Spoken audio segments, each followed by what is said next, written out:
It's party time! P-A-R-T. Why? Because I gotta. Welcome to It's Always Sunny in Toontown. I am your host, Patrick. I'm your host, Red, and I'm sorry about your brother. I know he was killed by Toons, so this must be a very sensitive subject for you. And I'm Lugia, and Donald Duck is racist. We're glad you tuned in to today's episode because we're getting all tuned up with Roger Rabbit and the Mask. But before Yes, we get all loony, let's get yes. sentimental and pay our Before we respect talk, first. Carl Weathers, probably best known for playing Apollo Creed in the Rocky movies, has unfortunately passed away at age 76. So rest in peace, Carl.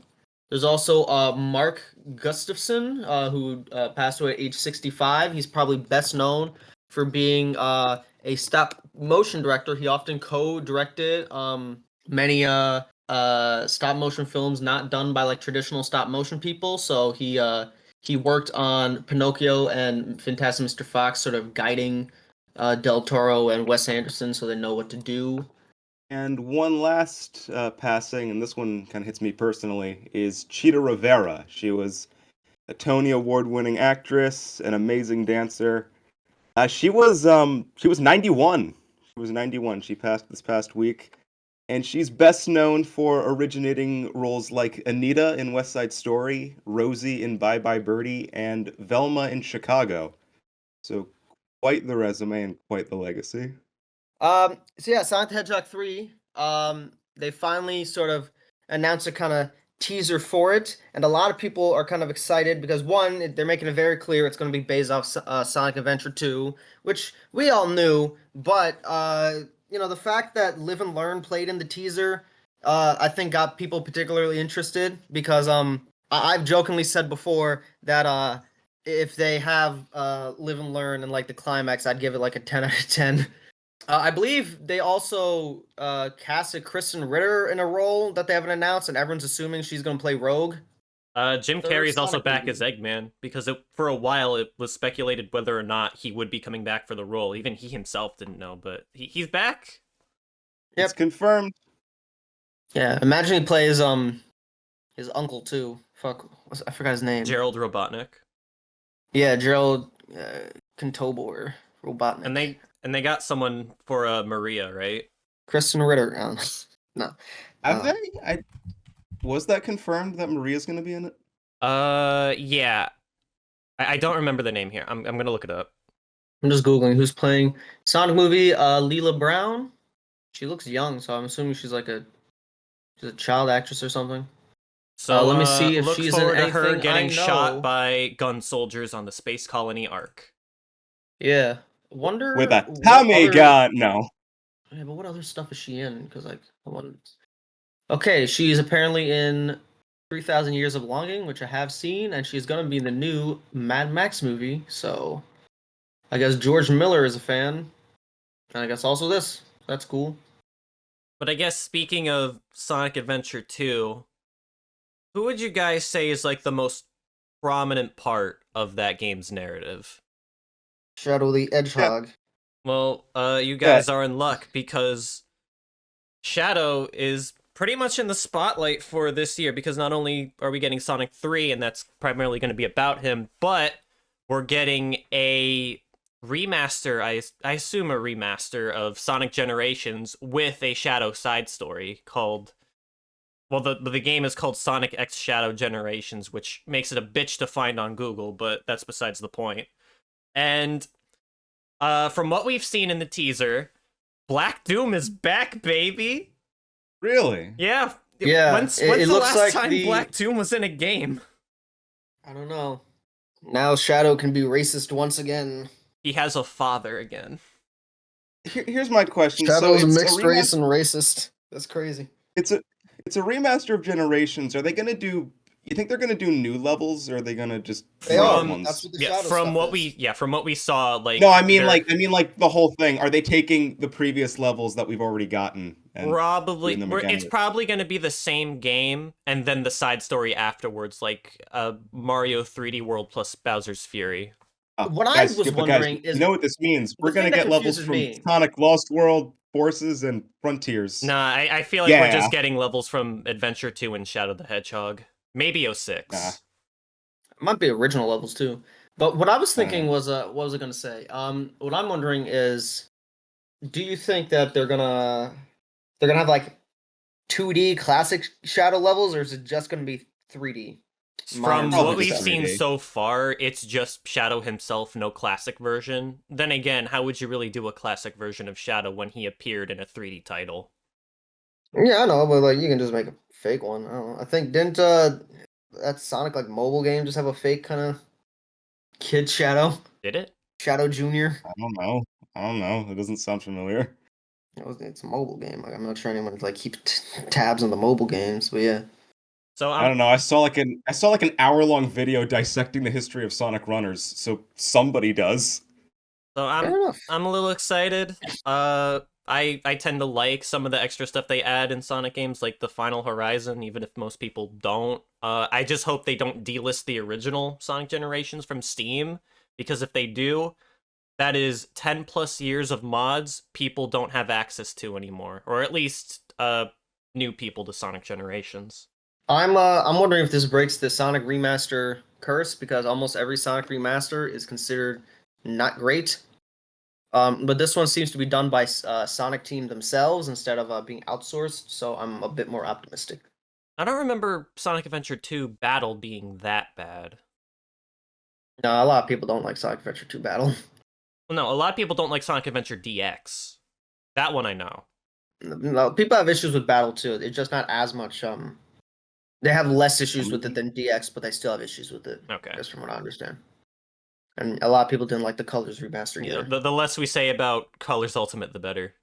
So that announcement for Sonic X Shadow Generations was at the PlayStation State of Play presentation, which was about a week ago. And there was another game that I kind of wanted to talk about with you guys. Silent Hill 2, the remake. So, from what we saw in that trailer, it's primarily the gameplay, and I'm gonna be upfront. For a game as revered as Silent Hill 2, I don't think what the remake is going for is doing it justice. Did you, Red, did you see the presentation? Yeah, a lot of people dislike the combat in Silent Hill 2 because they feel they're making it too much like an action game, like Resident Evil. And yeah, I'm sort of inclined to agree. I don't really think this Silent Hill 2 remake looks particularly in keeping with the spirit. I think it's made by Bloober Team too. It Which is is pretty made by Bloober controversial. Team. Yeah, and they're pretty controversial to say the least. So I know a lot of people I'm had doubts about Resident Evil 4 remake when that was like making its rounds, like, yeah, oh, that but was Resident Evil 4 actually is one of made. the best games of all time. Like, you can't go remaking it, and then they remade it anyway. And they did make significant differences to the story and the gameplay that made it fresh and fun. And what Silent Hill 2 is doing is it looks like it's trying to be like a modern horror game, but in part it's losing what made the original so special. Like Yeah, basically. I get what they're going for. They want to make that game accessible for people who don't like how the original game plays, but the way the original game plays with like the tank controls, some of the fixed camera angles, the level design, it's all complementary to the story because you're supposed to feel like how James Sunderland feels in that game. It's supposed to be restrictive. You're supposed to be unnerved and questioning, okay, can I get through this enemy with these stiff controls? And with the remake, I feel like you lose something there by just having like a standard third person shooter horror type control scheme. I don't know. We'll have to see like as more of the game is announced, but I don't have high hopes for this remake. I would give my thoughts, but I am unqualified because my only experience with Silent Hill is the movie. Play the game. Play Silent Hill 2, the original, and 3. Okay. You What's had that a on? Play the first bad 4 experience games. with Revelations. I promise you Silent Hill 3 is really fucking good. I don't doubt the series is good. I'm just saying that's literally the only Well, the experience series I have. itself is not good. The first 3 games are. Okay, I don't doubt the trilogy. The The trilogy first is 4 good. games are good. No, I'd the- say. I don't doubt Yeah. the Silent Hill for the quadrilogy. Room kind of sucks. I don't think it sucks. It's just Wow, different. wow. Hearing you say the room sucks in a sentence sounds weird. So, let me ask something. You guys excited for Dune 2? I've never seen the original, so Yeah, I'm really, I looking but I'm forward haven't to it either. interested. because most of the I haven't exciting either. stuff from the book is in the second half, so it's gonna be I cool. haven't either, but I can tell you this, the marketing team is excited for Dune 2. Okay, so you know how for like big releases they release like special themed popcorn tins? Oh, I don't know where this is going. I'm Okay, scared. so we for Dune 2, we're getting a special themed popcorn tin, but this one is a bit unique because it's designed after I haven't seen Dune, but it's designed after the sandworms from the movie, and let's just say it looks multi-purpose. Here, I'm gonna Yeah, share an image yeah. with you. I'm gonna share an image with you right now, all right? I know what the worms look like, so I kind of know where this is Yeah. going. Okay. Yeah, That's about what I expected. yeah, so again, multi-purpose. You can use it for popcorn and you can use it in any month that isn't November. Which is very funny to me because this movie was supposed to come out in November. Hey, Like, they're in on the okay, challenge. yeah, first weekend of November, no less. Like, okay, I get wanting to make a unique design for your popcorn tin, but you can't tell me nobody in marketing didn't see what this looks like, right? No, they absolutely knew. Listen, Apparently, I figured they just thought to roll with it. The first Dune movie has a scene where you put your hand in a box where the main character puts his hand in a box and he like starts feeling immense pain. So I'm just like imagining like someone like recreating that with the popcorn. Is like they put their why hand did, in and it's like well, oh. they had a popcorn design right. Why didn't they just go with the box then? They had something right. This I like mean, it's this kind of a doesn't boring really look, box. No, they wanted to well, be whatever. funny. Here, this doesn't look practical though. Like you can barely fit your hand in that thing, it looks like. But think of the satisfaction of sticking your hand into the worm's mouth. Let's just say that thing is going to be filled with butter whether or not there's popcorn in it. Dude, I have so many jokes. But the cast of Dune 2 was on Jimmy Kimmel and like he got their genuine reaction to it and they just laughed. I don't know. Somebody out there must love Dune enough to okay, I'm done. I'm done. I don't know. I just wanted to see what you guys genuinely how you would genuinely react to this cuz I'm just like, really? Really? Anyway, I've had my fun. Okay, is that everything? I think so. All right. So meat and potatoes. Meat and potatoes. Meat and potatoes. All right. So, Who Framed Roger Rabbit and The Mask. We're gonna start with Who Framed Roger Rabbit because that came first. So, this is loosely based on the book Who Censored Roger Rabbit by Gary K. Wolfe. And random question: did you guys know this was based on a book? No. Yes, I feel like I've I read the feel like book. this is just a trend of movies based off of I books. I've read the I have book. not read the book, but I know it's very different. Yeah, there's actually 2 versions of the book because the author of the original book liked the movie so much he rewrote it to be more like the movie. He changed the continuity. It was like this movie's better. Fuck it, we're changing it, redoing it. Fuck. From what I understand, like it's not cartoon characters, it's comic characters, and Yeah. Roger's also evil-ish. Okay, here's the thing. So basically, the way the book works is that you can make doubles of yourself. That's temporary. So like the whole book is Mhm. basically Roger's trying to find out his own murder, and then there's kind of like the twist that he was indeed the murderer, but he died also. So it's kind of it's interesting. It's an interesting mystery. He's not really evil per se, but he's definitely not. I don't know. I don't know. I'm It's just definitely going more off of a of what morally I've gray heard. noirish thing. Regardless, it's again a loose adaptation. Now, Who Framed Roger Rabbit had a very long production history that I'm not going to go into. There is an excellent video by Yesterworld Entertainment on YouTube. It's over an hour long and it goes into so much detail. But here's the Cliff Notes version. So Disney bought the rights to make an adaptation of the book in the early 80s because then Disney president at the time, Ron Miller, thought, hey, cartoon characters and real people, this could this has amazing potential as a hybrid film. And they actually had a whole bunch of animation tests and a whole different team working on the film originally. But this version never came to be because, long story short, Disney was not in the best state to make a movie like this reach its full potential until Jeffrey Katzenberg and Michael Eisner joined the company, and they were made aware that the film once existed, and they're like, "Hey, yeah, let's try this. Let's give this another shot." And under them, they brought in Robert Zemeckis to direct, Steven Spielberg to executive produce, Richard Williams to do the animation, and Jeffrey Price and Peter S. Seaman to write the script. That is basically the general gist from there, at least the bare basics. But I do have some fun facts to go over that I think are, well, fun. So, the initial version of Roger Rabbit, the initial design before the project was revived, was very different. He kind of looked like the Trix Rabbit, if I'm being real.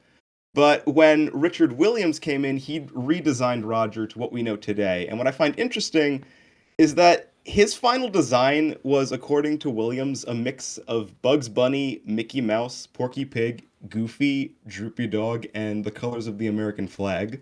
Yeah, I can see that.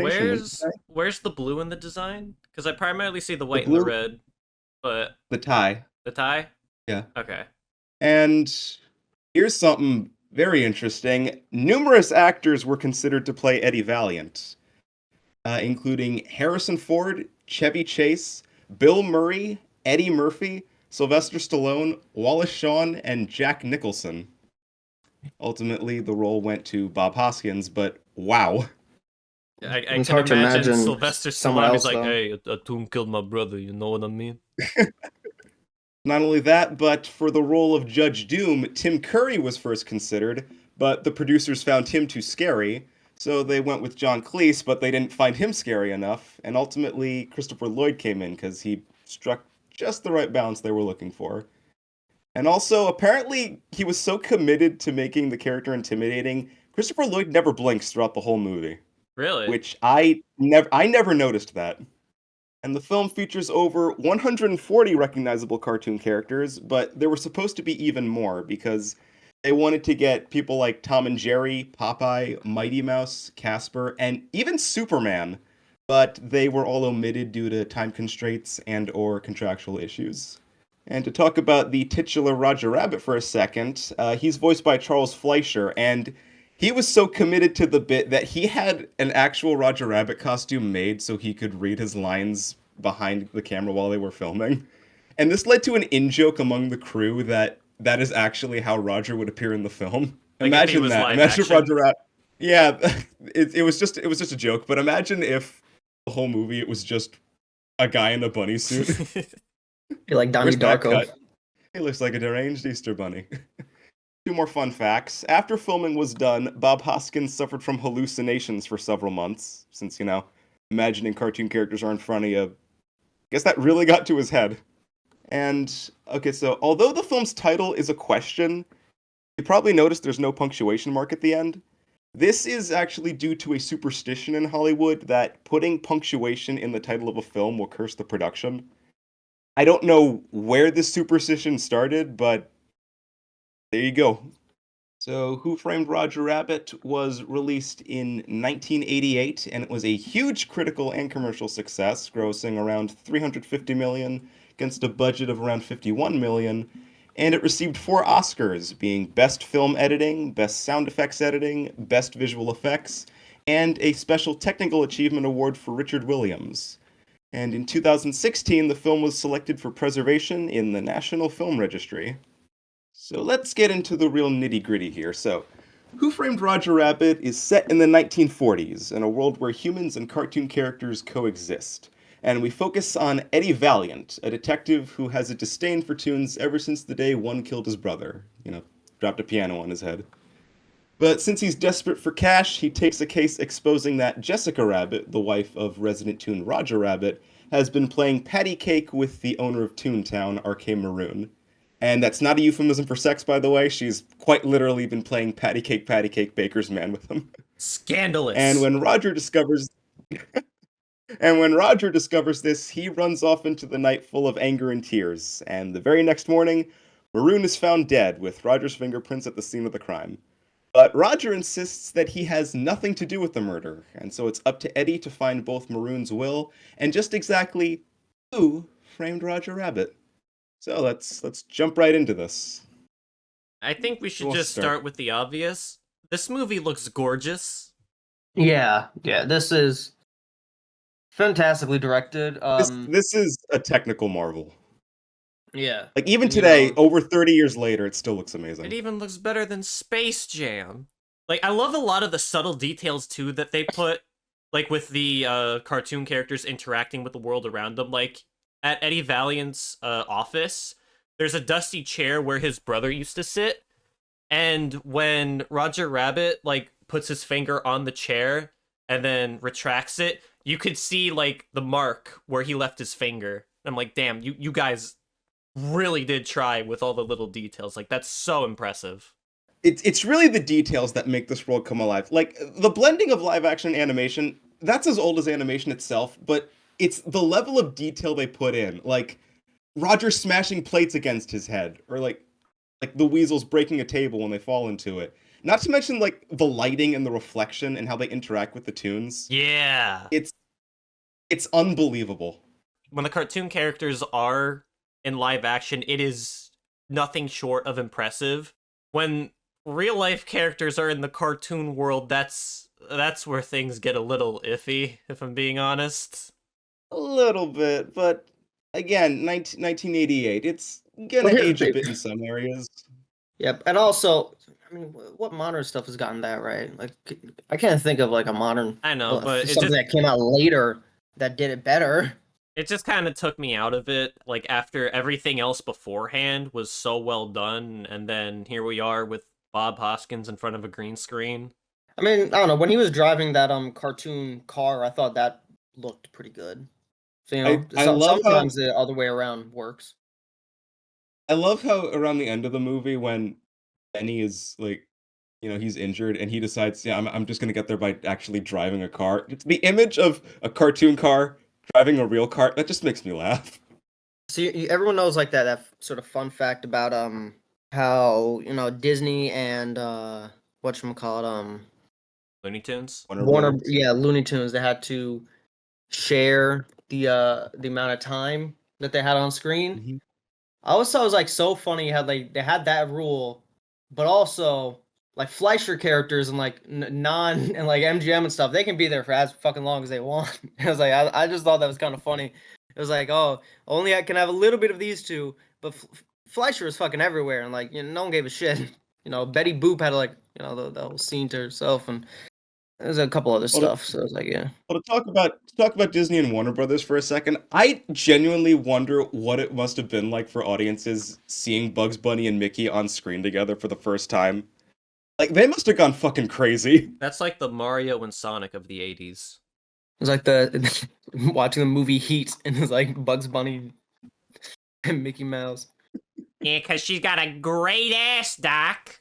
Yeah, that sounds more like a Daffy line, actually. It would be Daffy and Donald. It's like, I'm gonna kill you, Donald. He's like... By the way, one more thing about the stunt work I thought was kind of interesting, since we mentioned it. Christopher Lloyd, like you mentioned the cartoons interfacing with real life stuff. I thought it was kind of interesting how they had a cartoon Eddie during some of the stunts, just because it was too dangerous for a human to do it. But also, I thought it was like kind of interesting how they were able to kind of make like Christopher Lloyd kind of like this like half tune, half not thing, which half tune, half human. That's obviously we're gonna talk about that a little bit later with the mask, but like it's kind of interesting seeing the kind of prototype here of that. Well, if we're gonna jump into Judge Doom, raise your hand if his tune form scared you as a kid. Yeah, that's what I thought. I didn't raise my hand. Neither did I. You didn't? No. What? Oh, come on.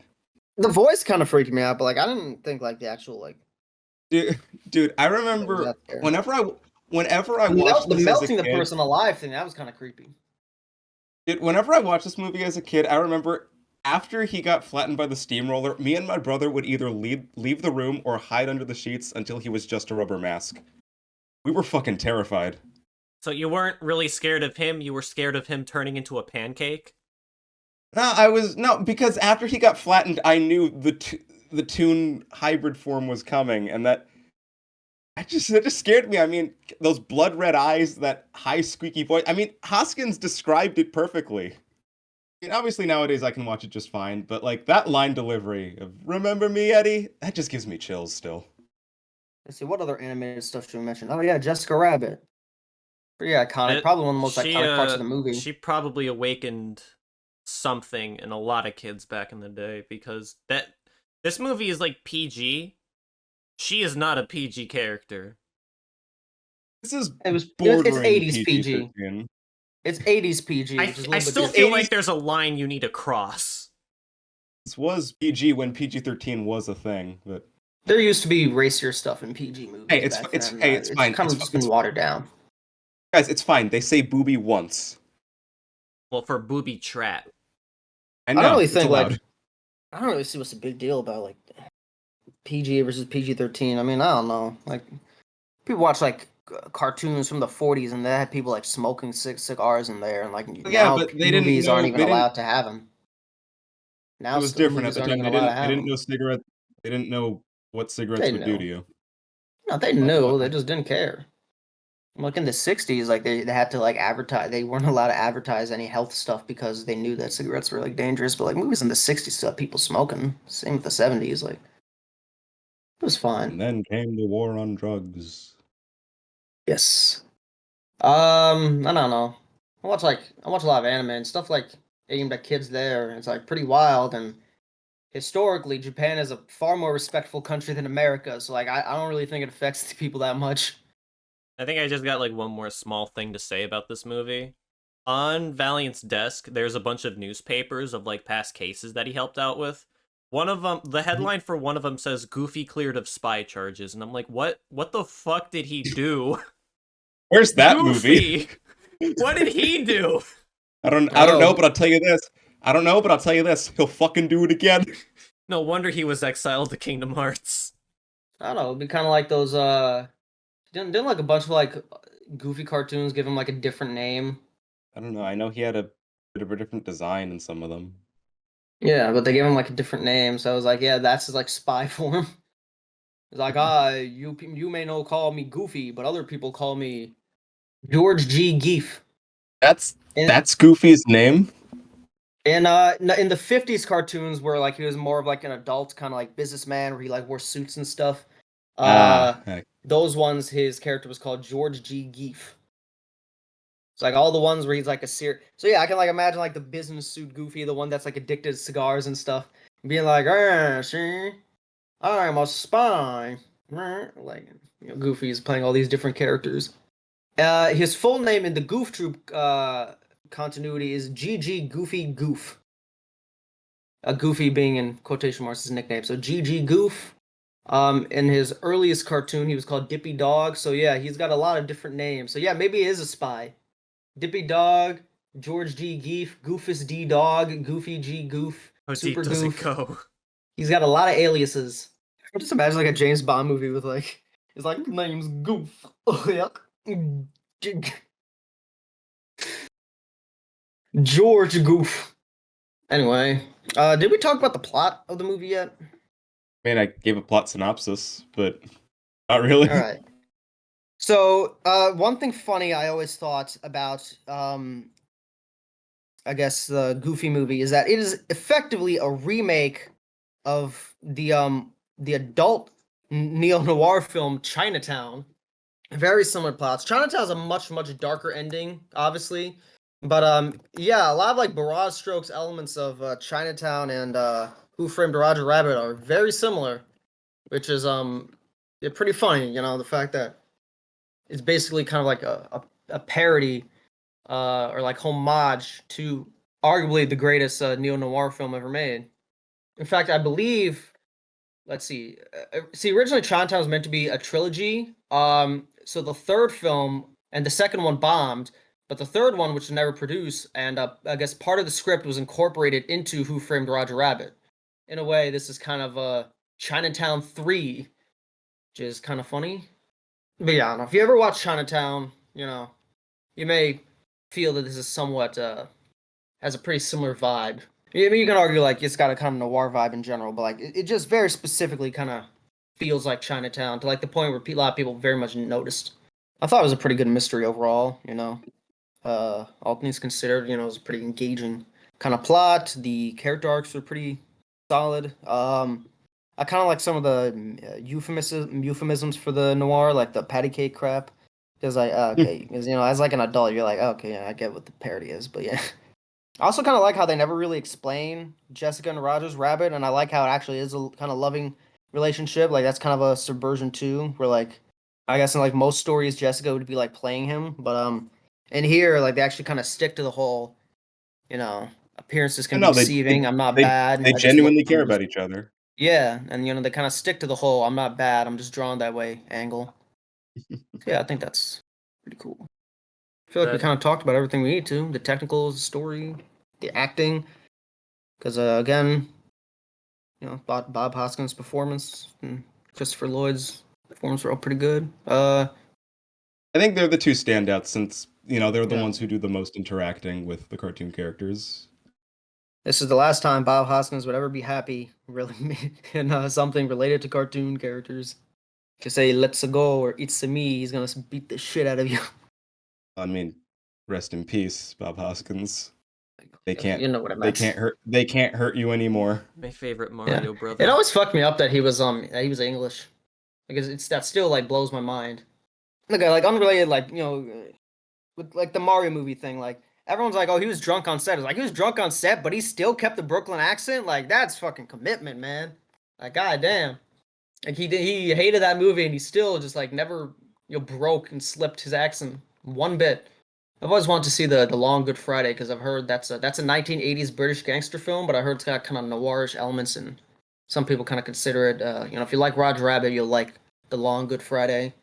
So, you know, we usually kind of save this for the end, but yeah, if you like Roger Rabbit, watch Chinatown, The Long Good Friday, and I don't know, L.A. Confidential. Those are my three recommendations if you like Roger Rabbit. Do you have anything else to add? No, I Nope. think we're good. All right, so transitioning from one loony picture to another loony picture, The Mask, starring Jim Carrey and directed by Chuck Russell. Are you guys familiar with Chuck Russell's work? Because he's actually a pretty decent director. He's like one of those directors that I feel he actually has like a decent style. He's got like a kind of a distinct identity. Yet a lot of people like kind of don't know him for some reason. Maybe. This is the only movie I know from him. Well, he's directed The Blob, the '88 remake, and Nightmare on Elm Street 3. So I guess you can say he's very, very familiar with very kind of cartoony horror. I Because The admire. Blob is a very cartoony thing, and Nightmare on Elm Street 3 is arguably one of the most. It's probably like the perfect blend between the cartoonier side of the Nightmare on Elm Street series with Freddy Krueger and this. In fact, I would argue The Mask and like Freddy Krueger, they're not that different, and like the Blob is kind of similar effects to the Mask. So it all kind of feels like it was kind of building up to this film. I felt. I think I saw a little bit of the Blob, so I'm somewhat familiar, but not too much. Yeah, I thought that was kind of interesting. Yes. Anyway, the Mask. This is loosely based on the comic of the same name. Yes, we got another loose adaptation of written media. Yes. Uh, And Again, I'm not too let's familiar see. with the Mask comic, but I do know that tonally the It's two are a very it's a different. lot more violent and it's much more of an That I anthology thing. know. It's kind of like The Crow almost. It's like a cartoony version of The Crow. Or if you're a fan of like Jonan Vasquez's works, you might like it. But yeah, it's kind of edgy. The mask kind of like changes a lot of hands. It's very much about the mask. It's not about Carrie's character here. Carrie's character is only he's just kind of like the first host in the series, and it's like a series of different hosts. But yeah, very interesting. If you're a fan of the Max or '90s kind of like edgy comics like Spawn or the stuff that Image made, you'll probably like it. It especially remind me of the Max, the Mask, the Max. Yeah, but you know what I mean. So yes, this is a very different take because this is not a violent horror film. This is a slapstick comedy. And the studio wanted to make it a slapstick comedy when they got their hands on it. And it was decided that Carrey should star in it after Chuck Russell saw him on the TV show In Living Color, which prior to The Mask and all the other films that Jim Carrey starred in 1994, that was basically what he was known for. And the script Yep. was written with Carrey in mind, but the studio also considered several other actors for the part, including Nicolas Cage, Matthew Broderick, Rick Moranis, and Robin Williams. Smoke How him. about that?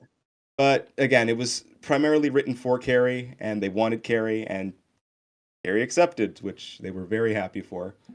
And this film was also noteworthy for being the film debut of Cameron Diaz, who at the time was working as a model. And get this, she was 21 years old when she made this film. Really? I never knew that.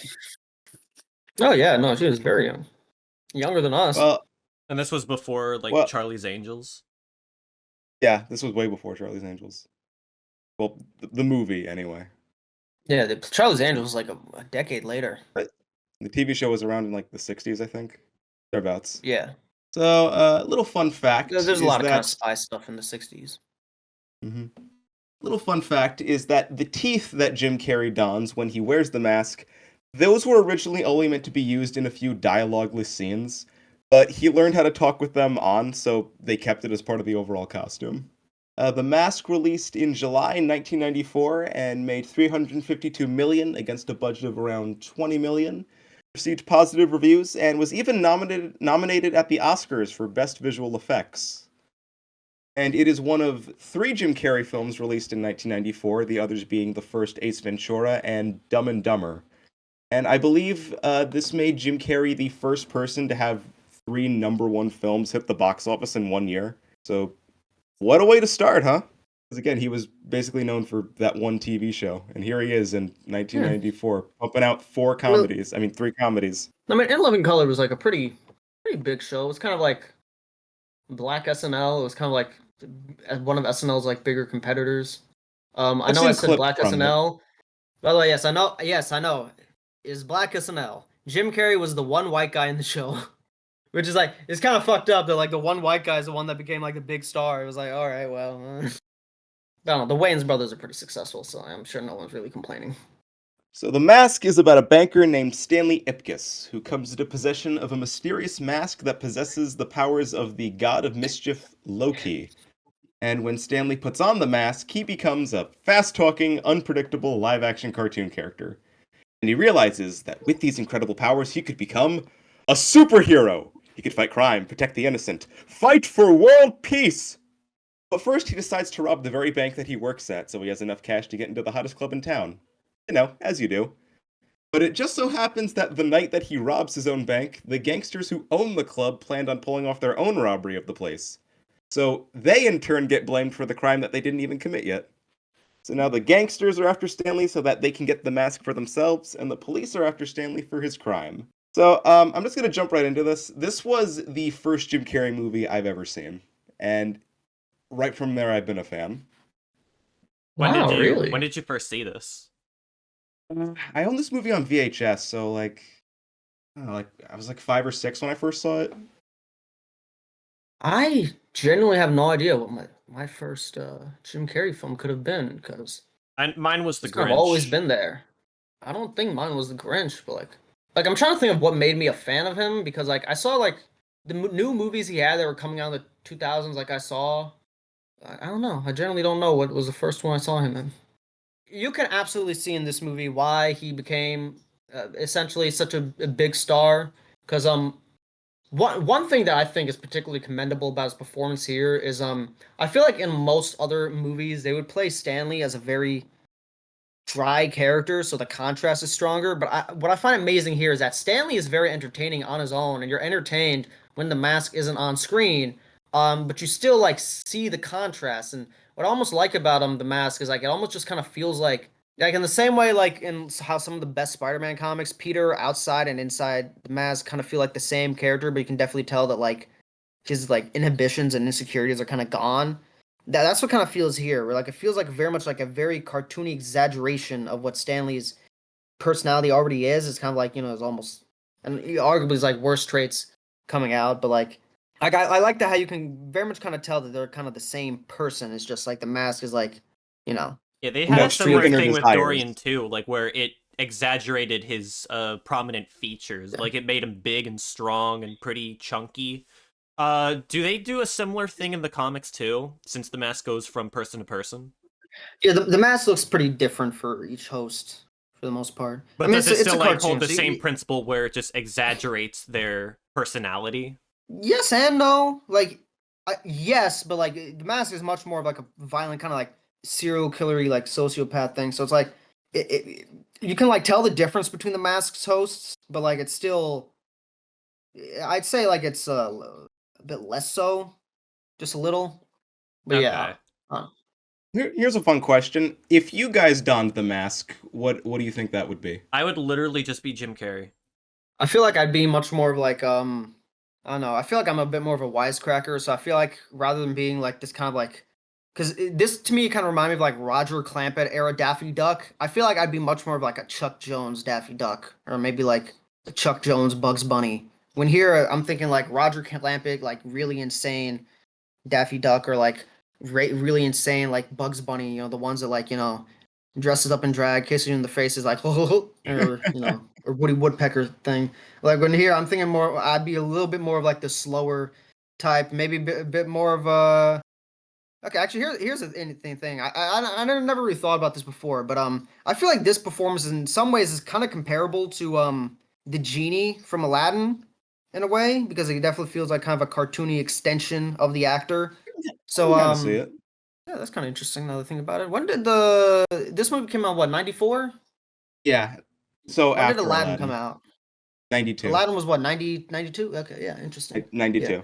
And when did and this is completely unrelated, but when did the Nutty Professor come out? The Eddie Murphy one? I want to say that was like mid 90s Because I don't know if or you guys like late. kind of It was mid or noticed late one. Because 90s. one, I consider like Jim Carrey and Eddie Murphy's careers to be kind of very similar in many ways, but I very much think that The Mask is like a Jekyll and Hyde Nutty Professor type story. So I was Nutty just kind of like, Nutty Professor came out in 1996. okay, so All right, so okay, so yeah, 2 year mid gap late between each 90s. one. Interesting.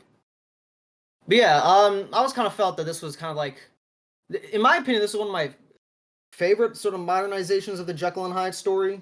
Like Nutty Professor's okay, but like, I definitely think this is much better than the Nutty Professor. This one's Let's be definitely going real. more for the more traditional Jekyll and Hyde thing, where because see, I'd argue in the original Jekyll and Hyde story, the idea is that Jekyll and Hyde aren't really like different personalities. They're very much like the same man, and like it's more of like an excuse for Jekyll to be like a bad person. But so almost sort of a Breaking Bad kind of thing. But I feel like later iterations they very much make it more of like a Shining thing, where it's kind of like a curse rather than like the Shining book thing, where like it's very much he's being influenced rather than like the Shining movie, where like Jack is just kind of shitty from the start. The Mask I think is interesting because it kind of like feels like an extension of both. Because like again, you can tell like it's very much an extension of his personality, but like you also feel like he probably wouldn't. But you also feel like he wouldn't do this even if he was like completely like uninhibited and confident. So like that's what I kind of think is interesting about this kind of Jekyll and Hyde story. Let's be real with ourselves here, though. The real star of the show is the Cuban Pete sequence. That's the Yeah. most iconic Yeah. scene in the movie. Like I asked, who would your mask persona be? That would be my mask persona. Just turning everything into a big stage production. Like it's Yeah. fucking great. Oh, Like I'm pretty sure it's impossible to not smile during that whole scene. Oh, And absolutely the not. one I chuckled the the whole one, way through. the one part that gets me every time is when it transitions from the conga line into the dance break. Yeah. It's just such a quick cut, and every time I'm just like, and then Doyle's also joining in. I think it's like that's the highlight, but I think the movie in general is pretty fun. let's talk about Cameron Diaz. No, but watching this right after Roger Rabbit. Wow, she really reminds me of Jessica Rabbit. Like not just like the Actually, red dress and the kind of, because like one the red dress and the kind of like sultry appearance thing, but also like her character is like almost has like the same idea where it's almost like don't judge based off appearances because like ultimately her character is kind of like all right when I feel like a normal story she's kind of like would been to be like shitty kind of femme fatale thing, and they're a bit subversive here too, just like they were in Roger Rabbit. I was like, oh, that's kind of interesting. should probably elaborate why I chose both these films to go with each other. Yeah. I mean, obviously, Yeah, like the cartoon stuff is apparent. That's the biggest similarity. But I watched, like I said, I watched these two films before I decided on this combo, just by happenstance, and like I realized these are actually more similar than I thought. Like they're both loosely based on written media. Again, they're both crime films inspired by cartoons. They both feature a femme fatale who sings a song at a nightclub in a red dress. The villain undergoes a scary transformation at the end. They're both defeated by being flushed down a drain. They were both recognized by the Academy for their visuals. Roger Rabbit won, The Mask was nominated. And they both had a strong influence on the 90s, with Roger Rabbit ushering in the Disney Renaissance and The Mask starting Jim Carrey's career. More similar than they thought, huh? Yeah, and again, I think like Cameron Diaz's character is actually like very similar to Jessica Rabbit because they're very much trying to be sort of appearances can be deceiving kind of thing. Where like I feel like they kind of set up Cameron Diaz's character to be kind of like the lady in Shark Tale, where like she's clearly like this not to be trusted, but then in the end, like she's kind of okay actually. Not to be trusted, but she can be trusted. Also, it dawned on me, Cameron Diaz must really have an affinity for green antiheroes, considering her filmography consists of The Mask, Shrek, and The Green Hornet. Like, if I had a nickel for the number of green antiheroes featuring Cameron Diaz, I'd have like 6 nickels. What I find interesting about this pairing is like how different the main characters' arcs go. Because like you have Bob Hoskins in Who Framed Roger Rabbit, and he hates cartoons, but like by the end he learns to accept and embrace them. Even gives Roger Rabbit a nice little kiss. But Jim Carrey, like initially he really likes the mask and like the person he becomes with it, but by the end he has to cast it aside for a brighter future. It's also nice how he defeats the bad guy both as himself and the mask. Yeah. Which they even kind of foreshadow when he's in the office with Ben Stein, his character. Go as yourself and as the mask. Visually, this oddly kind of reminded me of the Dick Tracy movie. I feel like it kind of like a similar kind of set design at times, and plus, the yellow suit it's kind of remind me at times, kind of just visually the Dick Tracy movie, and that's also like another kind of comic cartoony adaptation. Yeah, ultimately, I thought it was a pretty compelling story. Kind of funny, watching this after reading the comics and stuff, because like Doyle actually becomes one of the hosts, and then like here you're just seeing him as a kind of like inept detective. Like, that's kind of funny. Little minor thing, I love that Stanley's pajamas are actually an integral plot point. Like, there's a completely throwaway line from the detective in the beginning about how his pajamas are so tacky. And then later when, like, Stanley gets shot at, it grazes his suit, which turns into his pajamas. And he connects the dots like, wait a minute, Ipkiss, you're connected to this. He also brought up Well, let's how see. I asked you who your Nicholson. mask persona would be. You said you'd be like a Daffy Duck type. Is that what you said? I said I feel the mask is like Jim Carrey's version of the mask is like a Bob Clampett era Daffy Duck, because that era of Daffy Duck and Bugs Bunny were a bit more kind of crazy out there, very Woody Woodpecker. But I feel like I lean more into like the kind of later period Chuck It's Jonesy it's interpretations of it's those interest characters. it's interesting you say that because as I was watching this, it kind of made me think. I feel like here Jim Carrey kind of plays a Bugs Bunny type, while in The Grinch he was like a Daffy Duck type. I feel like Bugs Bunny definitely kept more of his Clampett influences than Daffy did. So yeah. This probably makes no sense if you don't know what directors I'm talking about, but yeah. I feel like every Looney Tune director kind of had their own kind of interpretation of the characters. So like Bob Clampett always had Daffy, and Bugs is like really kind of wacky, insane characters. And yeah, Jim Carrey's version definitely feels like either Clampett, Daffy mixed with like Bugs Bunny just broadly. Also, one other thing, the line, "No, it wasn't me. It was the one-armed man." That has been living in my head rent-free for the past like 20 years. Who is the one-armed Yeah. man? The way he says it, like it's such indifference, but also mocking. But like, I just love it. Yeah. Nobody else could deliver that line like Jim Carrey. Out of curiosity, have either of you ever seen the movie Darkman? No. I have not. I would recommend you guys check that out because it's this movie kind of reminded me of that at times because see Darkman is by Sam Raimi. This was after Evil Dead 2, but obviously before Spider-Man and Evil Dead 3. So it was kind of like this it was a superhero thing mixed with like a monster movie thing, and again I kind of compare it to I'd also compare that to Jekyll and Hyde. So it kind of just had like a similar vibe where like you had this character who kind of like at night he would kind of go insane into this cartoony character, and then during the day he'd be a bit more normal. And it's like it kind of had like similar vibe, and like obviously Sam Raimi's. If you've seen Evil Dead, you know his style is very kind of cartoony and slapsticky. I feel like the mask persona kind of reminds you of like Freakazoid or Plastic Man at times. You know, if you're a fan of Freakazoid or Plastic Man or anything like that. Yeah, I forgot.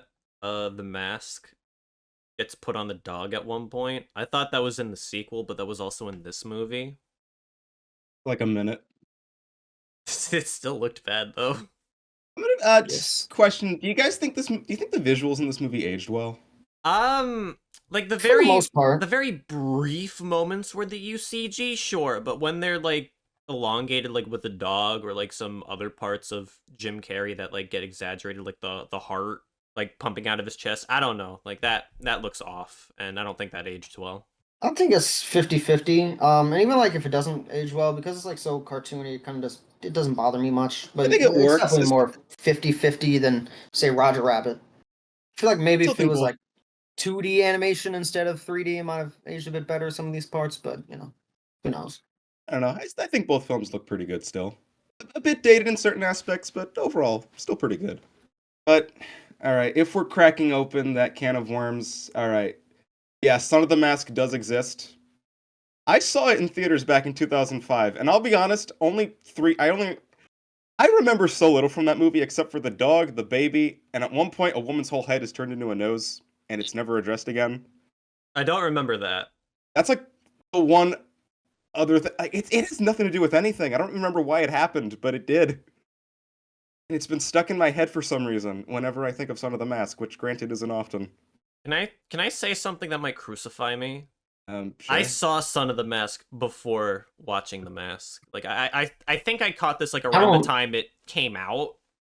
Again, I don't think that's remember actually that much of uncommon. it, but like I didn't watch the original The Mask for years. And like my only exposure was Son of the Mask. I'm like, "Oh wait, there was a prequel to this movie?" I didn't really think much of it. Well, I mean, I was a kid, like I didn't really have a strong opinion on it, but oh, looking at the images now, ooh yeah. I forgot about the plastic hair for the main character when he wears the mask. Jamie Kennedy just looks like he's suffering in every scene he's in. Yeah. Like even when he's wearing the mask, he looks like he's in misery. The mask stuff in Son of the Mask kind of reminds me of like how in like Cat in the Hat you can definitely tell that like Mike Myers is having much more time working through the makeup than Jim Carrey had in The Grinch. Visually, you this movie seen also Son of like the I Mask, feel like Brad? this I've seen like forever ago, Alright. not recently. So we've But all seen it, but our memory is hazy. Got it. And we probably won't talk about it anytime soon, if at all. I highly doubt it. there's definitely what was I gonna say? Anyway, this kind of gave me at times vibes of the Burton Batman movies, just kind of like the set design and stuff. Again, like this and Dick Tracy. Like I definitely I miss this kind of like era of like how comic book movies looked because I feel like they really looked particularly interesting. I think it helps that most of the film is set at night, which makes, the cartoony stuff pop out more. I mean, I definitely see what they cast in for the Riddler and the later Batman movies because again they both kind of got this kind of noirish night but sort of cartoony world. Again, Dick Tracy did too. I guess all of them just kind of sort of the Dark Man. I guess they all kind of like all wanted all these kind of cartoony comic booky stuff all took place at night. Which I think actually helps to the benefit of the CGI. I don't know, it's weird. I feel like because it's contrasting against darkness, it helps it age a bit better. A bit. Do we have anything else to No, add? I think I've said my piece. I was I'll say taken my aback piece. when Jim Carrey pulled out a condom when he was making balloon animals. That was improv. That was improv? That wasn't in the script. That was just something he randomly did. Wait, why did he have one on him on set? It was probably for a gag. I don't know. Okay, Also, well the way improv like typically works is like they kind of like do the improvised stuff and then like they'll like off set and then they'll like put that into the script. Like improvised stuff isn't like usually like directly on camera. It's like usually it's a bit more planned out, but like yeah. So I don't know. speaking of improv, Like maybe he the would maybe iconic, so like probably like when they were like doing like a dress rehearsal or something, he like pitched the idea. It was like, oh, what if we do this? And it was like, okay, yeah, sure.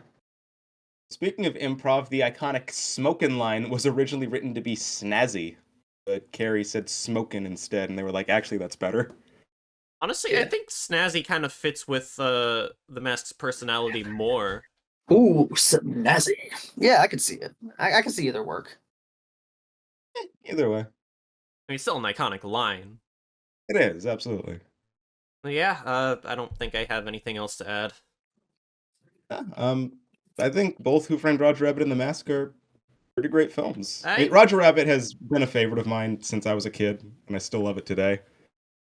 I think Roger Rabbit is the better film overall, but The Mask is still a good watch.